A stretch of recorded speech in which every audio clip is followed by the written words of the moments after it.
Après cela, je regardais, et voici une porte était ouverte dans le ciel.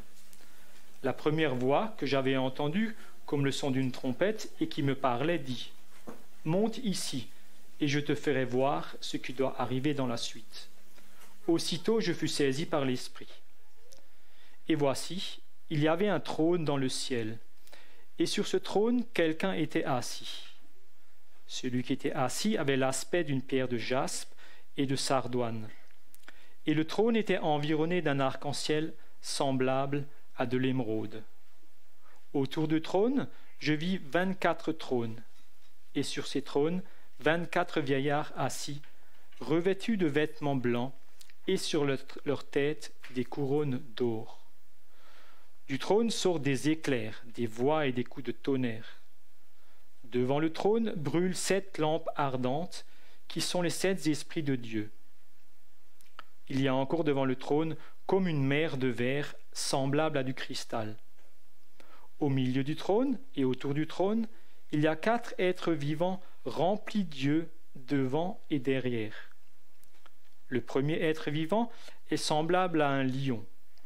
Le second être vivant est semblable à un veau. Le troisième être vivant a la face d'un homme. Et le quatrième être vivant est semblable à un aigle qui vole. Les 4 êtres vivants ont chacun 6 ailes, et ils sont remplis d'yeux tout autour et au-dedans. Ils ne cessent de dire jour et nuit, Saint, Saint, Saint est le Seigneur Dieu, le Tout-Puissant, qui était, qui est et qui vient. Quand les êtres vivants rendent gloire, honneur et action de grâce à celui qui est assis sur le trône et à celui qui vit au siècle des siècles, les 24 vieillards se prosternent devant celui qui est assis sur le trône.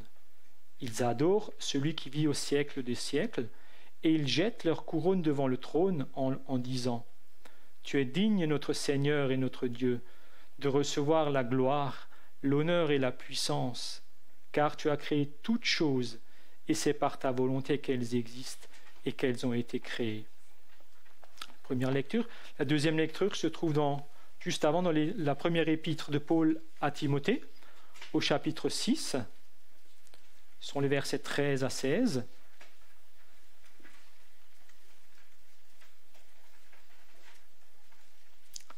Timothée 6, première épître de Timothée 6, 13 à 16. Je te recommande devant Dieu qui donne la vie à toutes choses et devant Jésus-Christ qui fit une belle confession devant Ponce Pilate, de garder le commandement et de vivre sans tache, sans reproche, jusqu'à l'apparition de notre Seigneur Jésus-Christ, que manifestera en son temps le bienheureux et seul souverain, le roi des rois et le Seigneur des seigneurs, qui seul possède l'immortalité, qui habite une lumière inaccessible, que nul homme n'a vue ni ne peut voir, à qui appartiennent l'honneur et la puissance éternelle. Amen.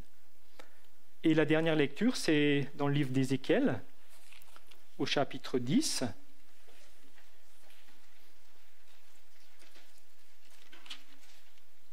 Les versets 9 à 20.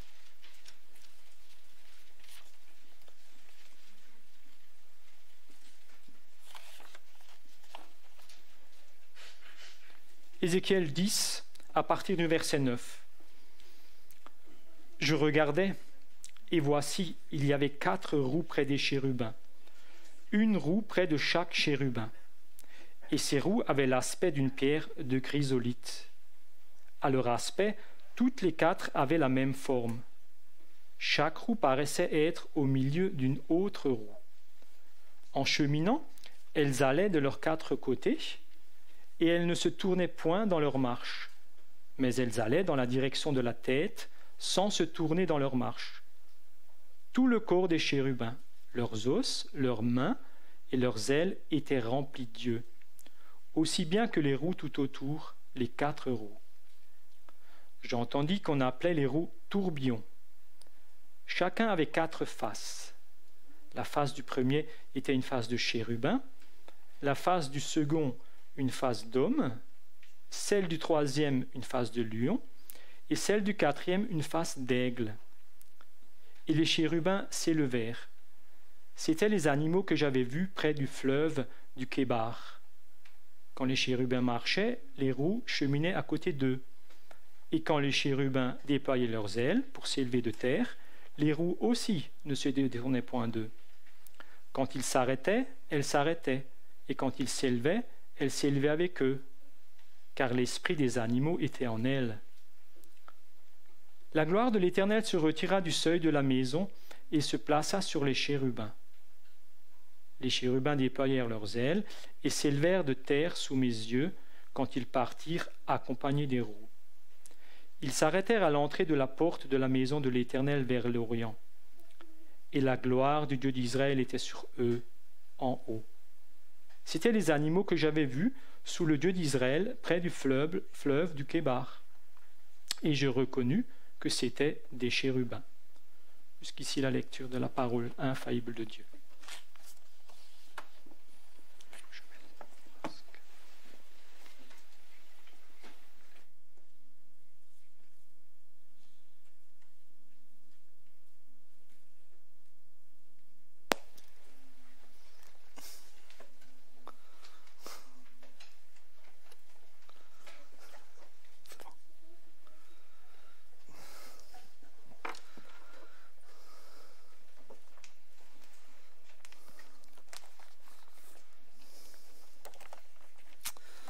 Voilà, bonjour. Je vous invite à garder votre Bible ouverte sur le texte de l'Apocalypse que nous venons de lire, au chapitre 4. Je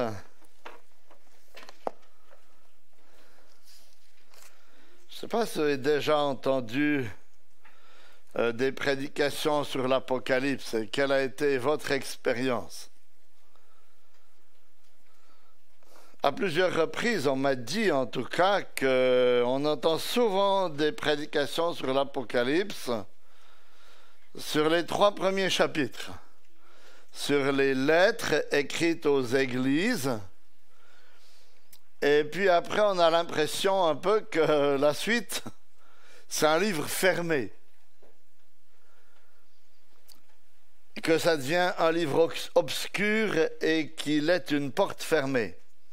Et c'est dommage, parce que ce n'est pas du tout ce que nous dit le texte que nous avons sous les yeux, puisqu'au chapitre 4, verset 1er, Jean nous dit « Après cela, je regardai, et voici une porte ouverte dans le ciel. » Et une porte, c'est quoi?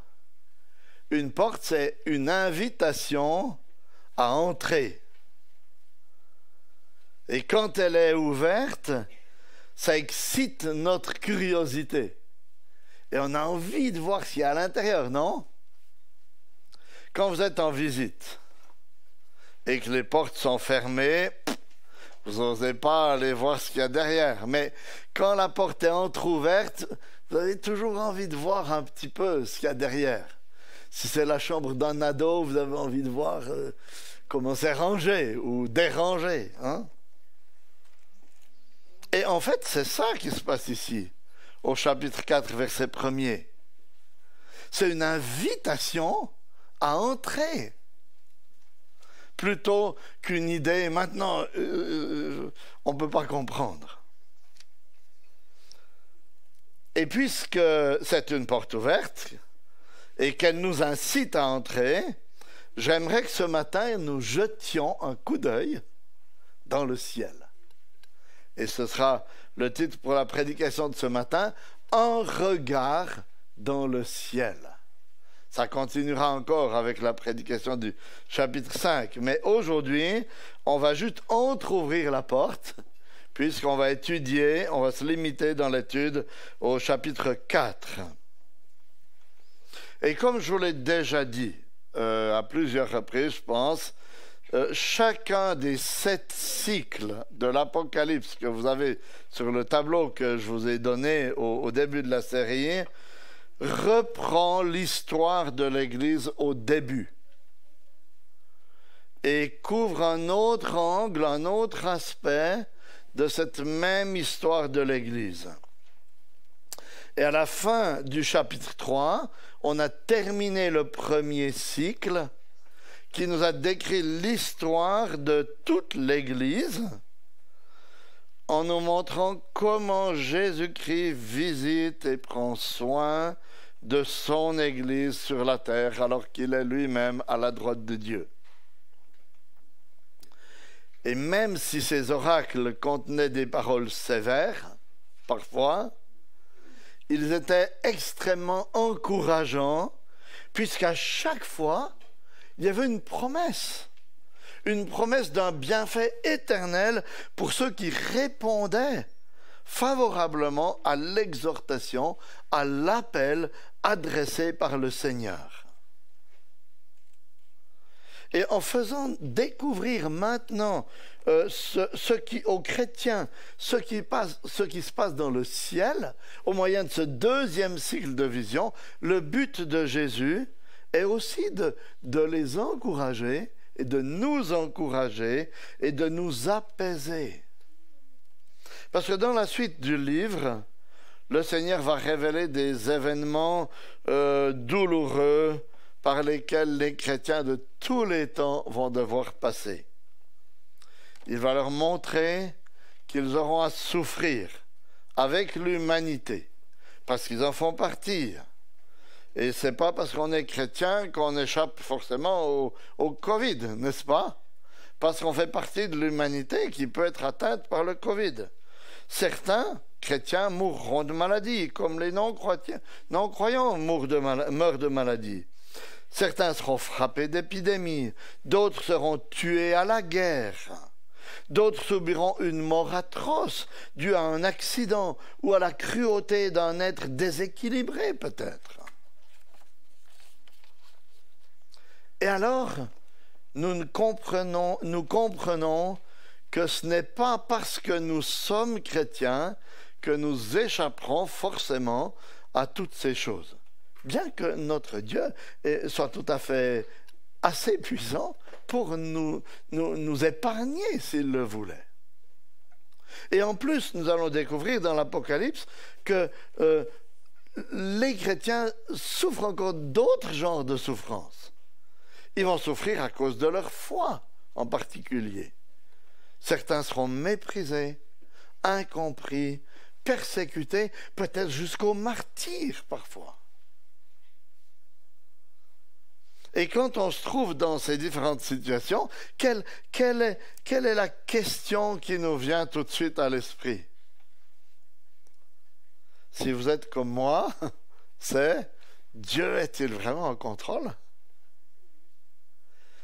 Est-il en contrôle quand je vois par quelle souffrance je dois passer? Est-il vraiment en contrôle quand je vois le méchant prospérer en toute impunité et les croyants maltraités? Est-il en contrôle quand l'Évangile a tant de difficultés à se propager alors que les sectes et les mouvements occultes sont florissants?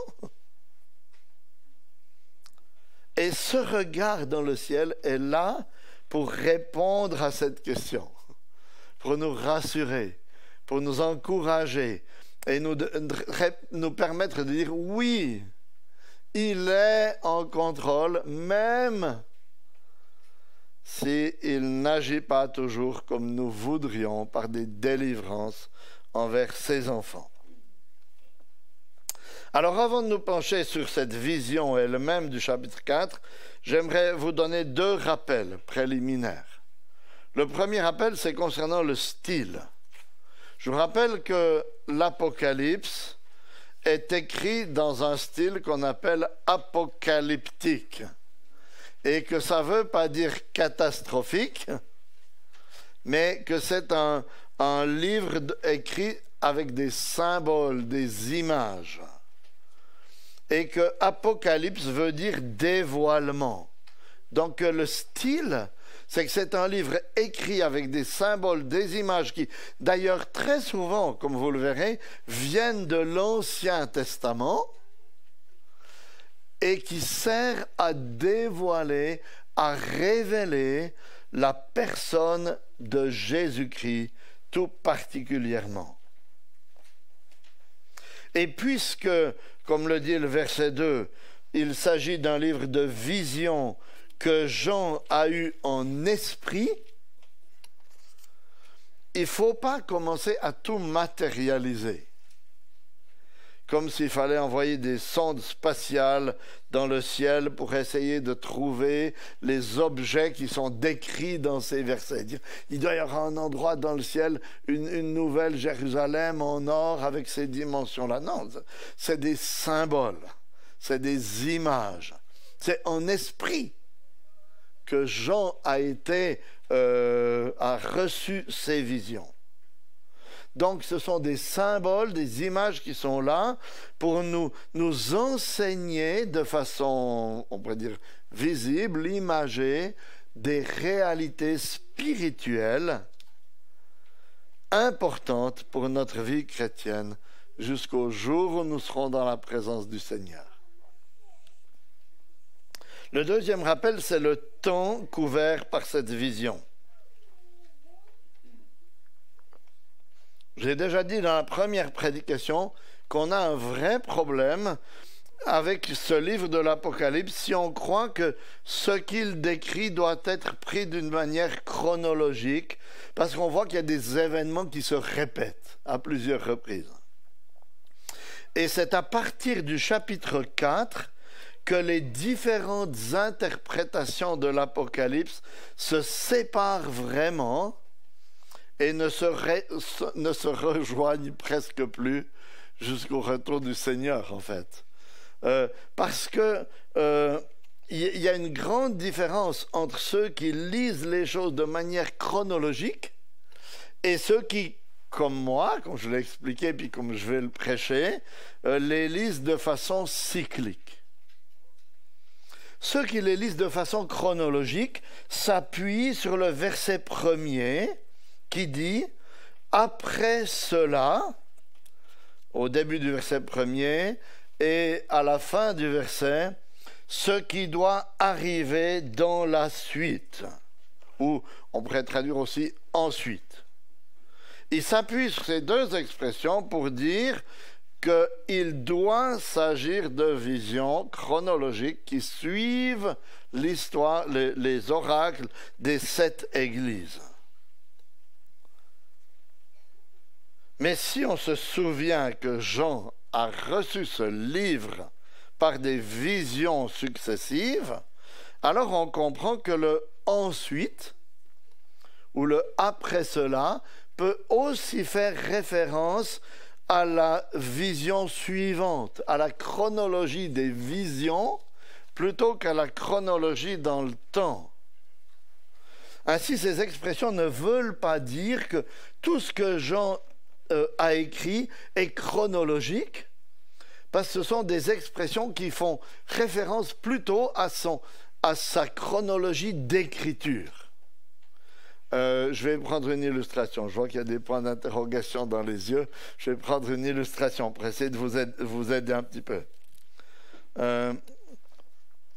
C'est un peu comme si vous deviez décrire à quelqu'un une comédie musicale ou un opéra dans lequel il y a tant de choses qui se passent en même temps sur la scène.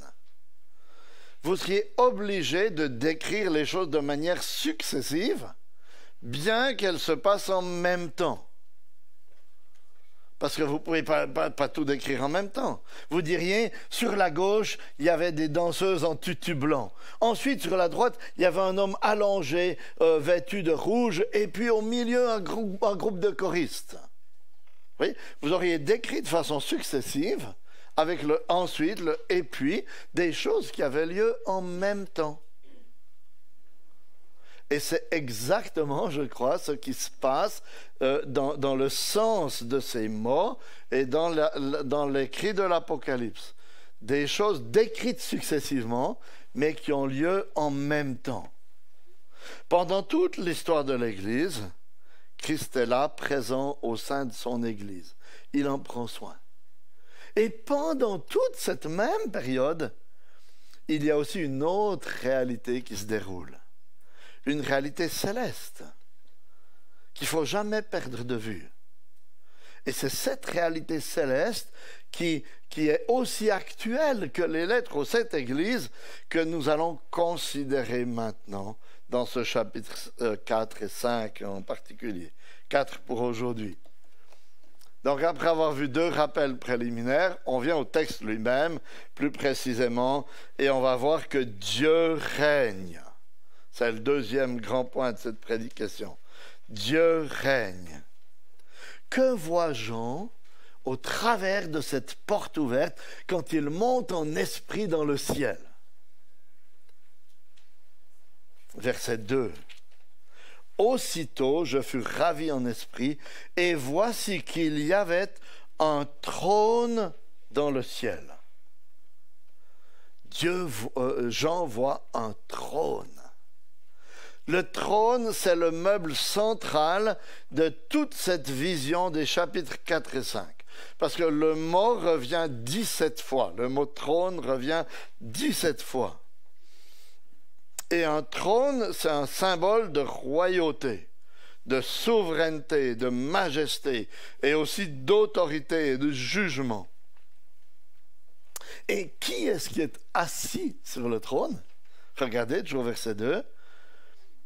Et voici qu'il y avait un trône dans le ciel, et sur ce trône, quelqu'un était assis. Quelqu'un, ça nous avance bien. Quelqu'un que Jean ne décrit pas sous une forme humaine, mais au moyen de 3 pierres précieuses.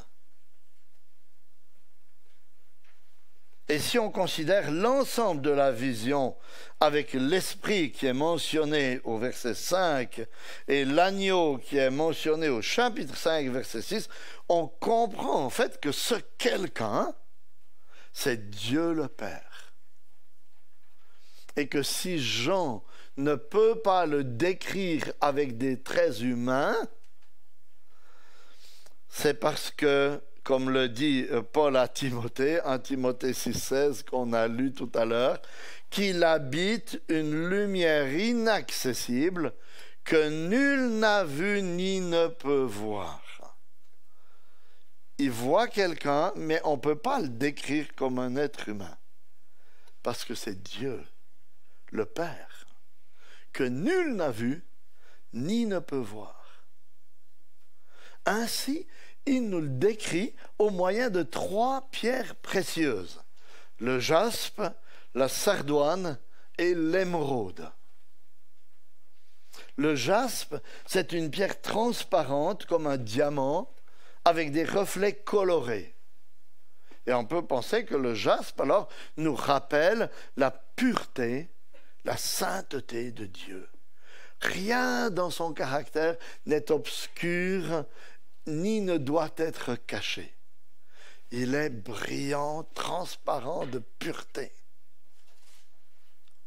La sardoine, c'est une pierre rouge sang. Elle attire notre attention sur la justice de Dieu et sur, si vous voulez, sa haine du péché et du pécheur sur lesquels il déverse sa colère parce qu'il est juste et il ne peut tolérer en sa présence le péché. Ce même attribut de Dieu est encore souligné, je pense, par les éclairs, les voix et les tonnerres qui sortent du trône au verset 5. Du trône sortaient des éclairs, des voix et des tonnerres. Ainsi, on comprend que ce quelqu'un, Dieu le Père, qui est assis sur le trône, est saint et pur, qu'il est séparé des pécheurs et tout à fait juste dans son jugement. Tel est le caractère de celui qui règne sur l'univers, qui est assis sur le trône, qui gouverne toutes choses sans aucune exception. Mais la description ne s'arrête pas là. Dans le verset 3, il nous est dit que son trône est entouré de l'arc-en-ciel. Un arc-en-ciel un peu spécial. Parce que normalement, l'arc-en-ciel, il est multicolore, n'est-ce pas, quand on les voit ici. Là, c'est un arc-en-ciel, mais un arc-en-ciel qui a la couleur de l'émeraude. Il n'a qu'une couleur. L'émeraude, c'est une pierre verte. Le vert, c'est la couleur de l'espérance. L'espérance manifestée à Noé après le déluge, lorsqu'il y a eu le premier arc-en-ciel dans la création. Lorsque Dieu lui a donné cet arc-en-ciel comme signe de l'alliance qu'il n'allait plus jamais détruire la terre par les eaux. Et voyez, cet arc-en-ciel attire notre attention sur la miséricorde de Dieu. C'est un Dieu saint, pur, juste, mais c'est un Dieu miséricordieux.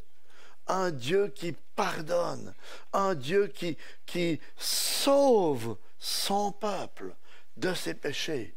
Donc, cet arc-en-ciel nous dit qu'il y a de l'espérance auprès du Dieu juste et saint, parce qu'il est aussi un Dieu de miséricorde, un Dieu de pardon.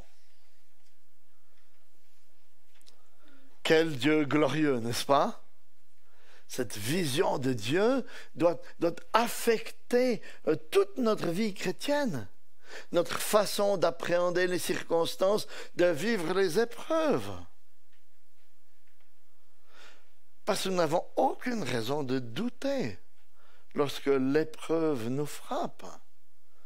Parce que si ce Dieu-là est assis sur son trône, qu'il est à l'œuvre, qu'il contrôle toutes choses, et qu'en plus, en Jésus-Christ, il est mon Père, qu'est-ce que je peux craindre? Qu'est-ce que j'ai à redouter? Ça, c'est la vision céleste, vous voyez? Mais la vision ne s'arrête pas là. Ça continue. Verset 4. Autour du trône, il y avait 24 trônes, et sur ces trônes, 24 anciens assis, vêtus de vêtements blancs, et sur leurs têtes des couronnes. J'en vois autour de ce trône 24 trônes, et sur ces trônes, 24 anciens assis, vêtus de vêtements blancs, et de couronnes, couverts de couronnes d'or. Qui peuvent bien être ces personnages? Si on considère le terme ancien, qui est le terme qu'on trouve ailleurs dans le Nouveau Testament, presbytéros, pour parler des anciens dans l'Église, on peut penser qu'il s'agit de personnes qui ont une fonction de responsabilité confiée par Dieu sur le peuple de Dieu, une sorte de chef de tribu ou autre. Et si on réfléchit à leur trône, on est tout de suite conduit à penser à cette promesse du Seigneur à ses 12 apôtres dans Matthieu 19, 28. En vérité, je vous le dis, quand le Fils de l'homme viendra au renouvellement de toutes choses, quand le Fils de l'homme, au renouvellement de toutes choses, sera assis sur son trône de gloire, vous de même, qui m'avez suivi, vous serez assis sur 12 trônes. Matthieu 19, 28. Et si on considère leur description encore, assis sur des trônes, en vêtements blancs, avec une couronne sur la tête, ça nous fait tout de suite penser aux diverses promesses faites dans le premier cycle des visions, n'est-ce pas? À ceux qui sont vainqueurs, à ceux qui ont répondu dans la repentance et dans la persévérance. C'est-à-dire aux chrétiens. Et si on pense au sens des nombres dans l'Apocalypse, on doit se souvenir que 24, c'est 2 fois 12. Et qu'on peut ainsi, je crois, identifier ces 24 anciens aux 12 patriarches et aux 12 apôtres, dont les noms vont être gravés sur les portes et les fondements de la nouvelle Jérusalem qui représente le peuple de Dieu dans Apocalypse 21, 12 à 14. Donc on peut penser que ces 24 anciens représentent le peuple de Dieu dans sa totalité. Les croyants de l'Ancien Testament et les croyants du Nouveau Testament. L'Église, l'épouse du Christ. Nous, vous et moi, qui croyons aujourd'hui. Ils sont vêtus de vêtements blancs parce qu'ils sont revêtus de la justice du Christ, grâce à laquelle ils sont purifiés de toute souillure, comme on l'a vu au chapitre précédent. Ils portent une couronne d'or sur la tête, parce que grâce à l'œuvre du Christ, ils participent avec lui à sa royauté et à sa gloire, comme on l'avait vu au chapitre 2, verset 10. Vous voyez, c'est extraordinaire de voir que ceux qui nous représentent dans le ciel, actuellement, ne sont pas dans un petit coin sombre et gluant, mais ils sont autour même du trône de Dieu. Ils sont assis sur des trônes, ils jouissent de la communion avec Dieu. Rien ne peut les séparer de sa présence et de son amour. Vous voyez, quel encouragement pour nous quand on passe par l'épreuve, l'abattement, la persécution, de se dire par la foi en Christ, je suis déjà assis là, autour du trône de Dieu, dans l'intimité avec mon Père dans les cieux. Et la vision se poursuit. Verset 5, fin du verset 5 et verset 6. Devant le trône du Père se trouvent 7 lampes ardentes et une mer de verre. Pour comprendre le sens de cela, il faut nous tourner vers l'Ancien Testament et nous rappeler quelle était la structure du tabernacle et du temple. Et je vous ai mis un petit schéma dans le questionnaire, c'est un peu petit peut-être, mais si ça peut vous aider juste un tout petit peu. Hein. Au centre du temple, il y avait le lieu très saint dans lequel se trouvait l'arche de l'Alliance qui en fait est le trône de Dieu, le trône qu'on retrouve ici dans Apocalypse 4. Devant le voile, il y avait le lieu saint qui était fermé, mais éclairé par un chandelier à 7 branches, qui est le symbole du Saint-Esprit, comme il le dit ici explicitement à la fin du verset 5. Devant le trône brûlent 7 lampes ardentes, qui sont les 7 esprits de Dieu. Et devant le voile du lieu saint, parce qu'il y a 2 voiles entre le lieu très saint et le lieu saint, entre le lieu saint et le parvis, et devant le voile du lieu saint, il y avait la cuve de bronze, qui est parfois appelée aussi dans l'Ancien Testament la mer, M-E-R. C'était un grand bassin dans lequel le souverain sacrificateur faisait les ablutions pour se purifier avant de se rendre dans la présence de Dieu et après avoir fait les sacrifices. Et cette mer était un autre symbole de l'œuvre purificatrice du Christ, sans laquelle aucun homme ne peut s'approcher de Dieu. Donc, vous voyez, dans cette vision du chapitre 4 d'Apocalypse, rien n'est oublié. Le Dieu trinitaire est présent. Il y a le Père assis sur le trône que nul n'a vu ni ne peut voir. Il y a l'Esprit qui est devant lui. Il y a la symbolique du Fils avec la mer, qui est la mer, le bassin qui est là. Donc c'est notre Dieu, Père, Fils et Saint-Esprit qui est là au centre de cette vision céleste. Mais ce n'est pas encore tout.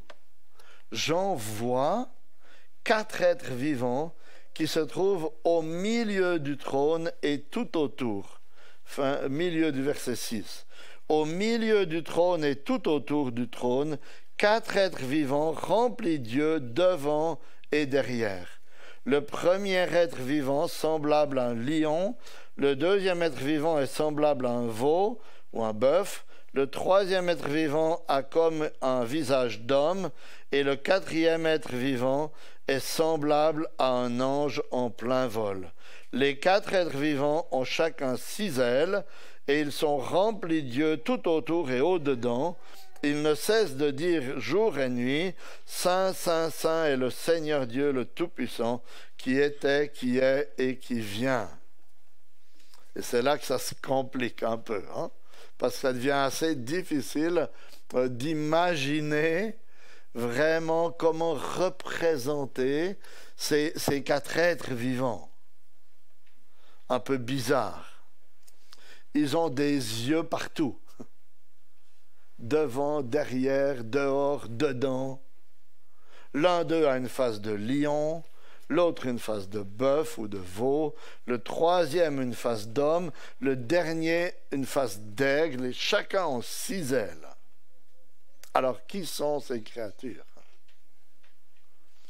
Pour découvrir leur identité, je pense qu'il nous faut nous tourner vers l'Ancien Testament et nous rappeler les 4 êtres vivants qui sont mentionnés dans le livre d'Ézéchiel, avec lesquels ils ont une grande similitude.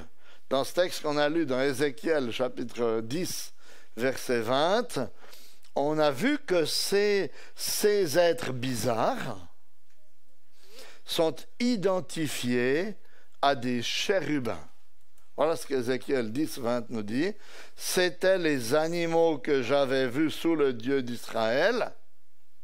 Je reconnus que c'était des chérubins. Et c'est quoi les chérubins? Les chérubins, ce sont des anges de haut rang qui, dans toute la parole de Dieu, ont eu pour mission de veiller à ce que rien d'impur ne s'approche du Dieu saint. De veiller à ce que l'homme pécheur ne puisse pas entrer en contact avec le Dieu très saint. Les chérubins, c'est les êtres qui sont placés à la porte du jardin d'Éden quand Adam et Ève sont chassés pour qu'ils n'entrent pas, qu'ils ne mangent pas de l'arbre de la vie. Genèse 3, verset 24.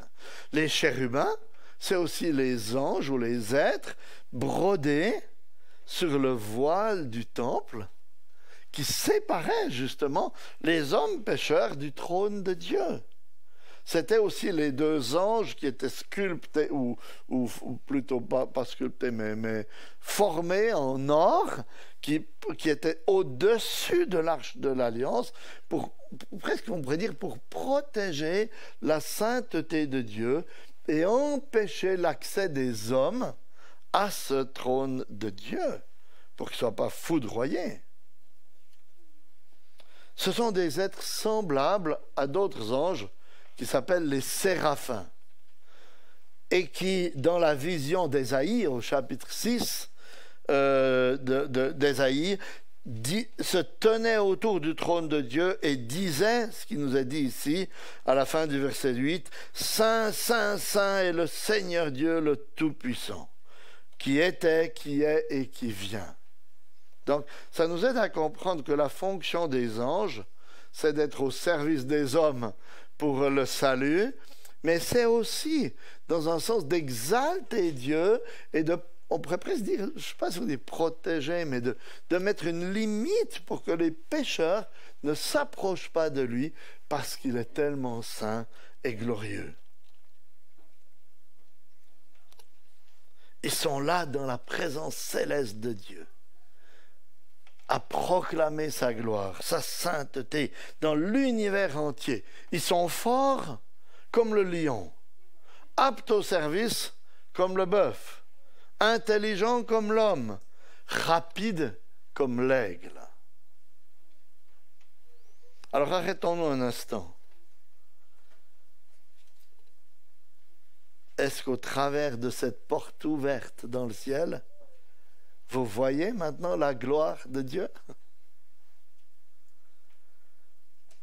Est-ce que ce n'est pas un bienfait extraordinaire de pouvoir jeter comme ça, depuis la terre, dans la misère dans laquelle nous sommes, jeter un coup d'œil dans le ciel et comment découvrir et découvrir comment sont les choses là-haut, en cet instant même. Ce n'est pas une réalité qui va arriver dans 2000 ou 5000 ans ou quand le Seigneur reviendra. C'est la réalité actuelle, mes chers amis. Dieu, le seul vrai Dieu, Père, Fils et Saint-Esprit règne. Il est saint, juste, miséricordieux. Et son peuple, le rassemblement de tous les croyants, et en particulier aussi de ceux qui sont déjà décédés dans la foi, se tient là en sa présence, à tout jamais. À cause de Christ qui les a purifiés. Ils sont devenus des êtres parfaits, glorieux, royaux, dans la présence de Dieu. Est-ce que ça ne nous donne pas envie d'y être à notre tour? Quand on voit ça, tout à coup on comprend que Paul ait envie d'être auprès du Seigneur plutôt que d'être sur la terre, hein, n'est-ce pas? Et quand cette vision nous anime, ça change notre façon de vivre sur la terre. Ça nous aide à relativiser un petit peu nos biens matériels, notre existence ici-bas. Quelle destinée extraordinaire nous attend, n'est-ce pas? Alors que font toutes ces créatures en présence d'un Dieu si glorieux? Et c'est le dernier point, assez rapidement. Il est digne d'être adoré. Dieu règne, il est digne d'être adoré. C'est les versets 9 à 11. Que font toutes ces créatures-là dans la présence de Dieu? Elles l'adorent, parce que lorsqu'on se trouve en présence d'un tel Dieu, il n'y a pas d'autre acte qui soit possible de la part des créatures, même des anges. Parfois, quand on est dans la souffrance, dans l'épreuve, on est un peu comme Job. Et on dit qu'on aimerait bien pouvoir discuter avec Dieu sur sa façon de gouverner le monde. Ou peut-être si vous êtes un croyant, vous dites aujourd'hui que lorsque vous le rencontrerez, vous allez déjà bien pouvoir, s'il existe d'ailleurs, vous allez déjà bien pouvoir vous arranger et discuter avec Dieu. Mais mes chers amis, ce regard dans le ciel nous montre que une fois qu'on est dans la présence de Dieu, il n'y a pas de place pour les discuter. Il n'y a que silence, humiliation et adoration qui soit possible pour les hommes dans la présence de Dieu. Aucune place pour l'argumentation, aucune place pour la rébellion de ceux qui refusent de capituler devant lui. Au verset 9, il nous a dit que les 4 êtres vivants lui rendent gloire, honneur et action de grâce. Et que font les 24 anciens, c'est-à-dire nos représentants, nos ancêtres pendant ce temps, qui ont marché dans la foi? Ils se prosternent devant Dieu et jettent leur couronne à ses pieds. Pourquoi est-ce qu'ils font un tel acte? Mais c'est parce que tout à coup, dans la présence de Dieu, ils se rendent compte que leur royauté, leur gloire sont totalement imméritées. Et qu'ils sont redevables à Dieu de tout ce qu'ils sont et de tout ce qu'ils ont. Ainsi en est-il, mes chers amis. Nous n'avons jamais aucun mérite à faire valoir devant Dieu. Même nos œuvres les plus belles nous viennent de lui. Et je pense que ce geste de ces êtres humains sauvés par grâce, qui jettent leur couronne aux pieds de Dieu, nous donne ce message-là. Vous voyez, notre salut vient de lui, parce que c'est lui qui nous a sauvés. Nos dons viennent de lui, parce que c'est lui qui nous a créés. Nos bonnes œuvres viennent de lui, parce que c'est lui qui les a préparées d'avance, afin que nous les pratiquions. Éphésiens 2:10. Alors maintenant que nous avons eu la porte entrouverte dans le ciel, il nous faut apprendre à vivre ici-bas dans cette perspective-là. Parce que ce n'est que lorsque nous serons au ciel que nous serons vraiment rassasiés de la présence divine. Mais il faut que cette réalité céleste affecte déjà notre vie quotidienne. Parce que Dieu nous a sauvés pour que nous célébrions sa gloire. Et ça, ce n'est pas juste un ordre pour le ciel. C'est une réalité quotidienne. Ephésiens 1 souligne « Sauvés pour célébrer la gloire de Dieu ». Alors posez-vous la question. Est-ce que ma façon de penser, d'agir, de faire face aux circonstances est en égard avec ce regard que nous venons d'avoir dans le ciel? Quel est son impact sur ma manière de gérer ma vie, mes biens, mes émotions, mes rêves? Parce que cette description que nous avons vue du ciel ce matin, et qu'on verra encore dans le chapitre 5, est la réalité actuelle dans laquelle vivent déjà ceux qui sont morts en vainqueurs. Alors, chers amis, si vous persévérez dans la foi, dans l'obéissance, la repentance confiante dans le Seigneur Jésus-Christ, cette réalité décrite ce matin est ce qui vous attend pour le jour où vous quitterez cette terre. Alors que cette destinée glorieuse à laquelle nous sommes appelés se reflète déjà sur votre visage, sur votre façon d'être, sur votre façon de vivre, sur votre attitude dans ce monde. Une attitude d'humilité, de confiance, de paix et d'adoration envers ce Dieu qui règne dans les cieux et sur la terre. Amen.